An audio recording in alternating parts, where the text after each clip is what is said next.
விஜய் கிட்ட வந்து காவேரி வந்து சாப்பாடு எப்படி இருந்தது அப்படின்னு சொல்லிட்டு கேட்குறாங்க. அதுக்கு நான் அங்கேயே சொன்னேனே ரொம்ப நல்லா இருந்தது. சிக்கன் எப்படி இருந்தது? அதுவும் சூப்பரா இருந்தது. சூப்பும் நல்லா இருந்தது. நான் தான் எல்லாம் நல்லா இருந்தது சொன்னேனே காவேரி அப்படின்னோனே, இல்லைங்க உங்களுக்கு பிடிக்குமோ பிடிக்காதோன்னு நினச்சி தான் நான் கேட்டேன். அது மட்டும் கிடையாதுங்க அப்படின்னு சொல்லிட்டு சொல்கிறாங்க. உடனே வந்து என்ன ஒரு மாதிரி பேசுகிற, அந்த பொண்ணு மாதிரியே நீ பேசுகிற அப்படின்னோடனே, எந்த பொண்ணு? உனக்கு எதுவும் தெரியாதா? அந்த வெண்ணிலா மாதிரியே பேசுறியே அப்படின்னோடனே, அப்படிங்களா? இதுவே இப்படி கஷ்டப்பட்டா இன்னும் 2 குழந்தைங்க வரப்போகிறாங்க. அந்த குழந்தைங்க மாதிரியே வந்து என்ன மாதிரியே அந்த குழந்தைங்களும் இருந்தால் நீங்கள் என்னங்க பண்ணுவீங்க அப்படின்றாங்க. ஐயோ இவ தொல்லை தாங்க முடியலையே, என்ன நீ வெண்ணிலா மாதிரியே பேசிட்டு வந்து தொல்லை பண்ணுற, நீ காவேரி மாதிரி பேசு அப்படின்னாங்க. எப்படிங்க அப்போலாம் பேச முடியும், உங்களுக்கு பிடிச்ச மாதிரி தானே பேச முடியும் அப்படின்றாங்க.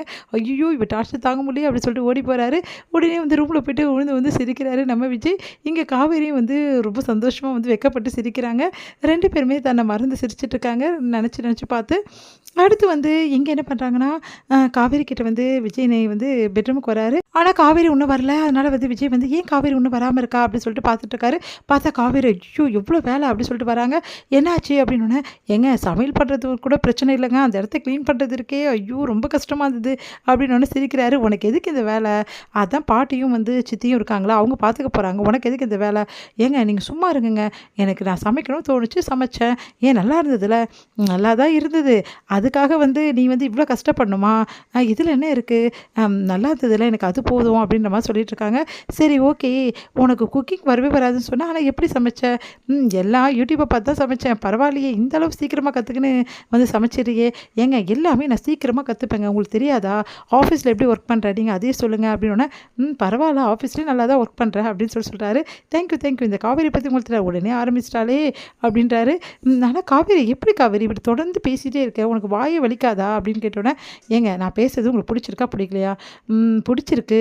அப்போ என்ன கேளுங்க அப்படி சொன்னோன்னே சிரிக்கிறாங்க 2 பேருமே ஒருத்தர்.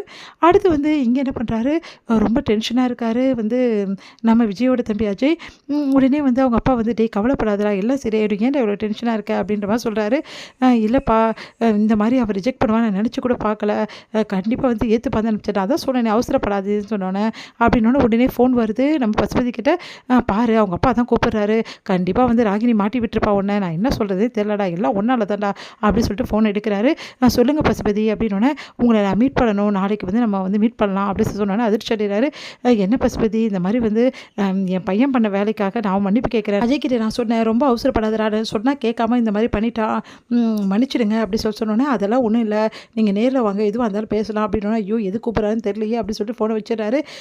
அஜய் வந்து எதுக்குப்பா கூப்பிட்றாரு, அதான் தெரில, நேரில் கூப்பிட்ருக்காரு, என்ன நடக்க போது தெரிலடா, எல்லாம் ஒன்றால் தாண்டா அப்படின்னு சொல்லிட்டு டென்ஷனாக வராரு. அடுத்து வந்து விஜய் வந்து கிளம்புறாரு ஆஃபீஸ்க்கு. அப்போ வந்து நம்ம காவேரிக்காக வெயிட் பண்ணுறாரு. இதை பார்க்குற தாத்தா ரொம்ப சந்தோஷப்படுறாரு. என்னப்பா எப்போவுமே வந்து ஓடி போயிடுவேன், இன்றைக்கி ரொம்ப நேரமாக வெயிட் பண்ணிட்டு இருக்கேன், இல்லை காவேரி கிளம்ப லேட் ஆகுது தாத்தா. லேட் ஆனால் திட்டுவியே, இன்றைக்கி திட்டவே இல்லையே. சரி தாத்தா அங்கே தானே போகிறோம், 2 பேரும் ஒன்றா போயிடலாம் அப்படின்னு சொல்லிட்டு தான் காவேரி இப்போ வந்துருவா கிளம்பிட்டுருக்கா அப்படின்னு தாத்தா ரொம்ப சந்தோஷப்படுறாரு. முன்ன மாதிரி இல்லை, விஜய் ரொம்ப மாறி இருக்கான், காவேரிக்காக நிறைய விட்டு தரான், 2 பேருமே இதே மாதிரி ஒன்றா சேர்ந்து வாழ்ந்தால் ரொம்ப சந்தோஷமாக இருக்கும் அப்படின்னு சொல்லிட்டு யோசிக்கிறாரு. அடுத்து காவேரி வந்து வராங்க. வா காவேரி அப்படின்னு சொல்லிட்டு காவேரி விஜய் ஒன்றா போகிறத பார்த்து தாத்தா ரொம்ப சந்தோஷப்பட்டு இருக்காரு. இதோட முடியுது.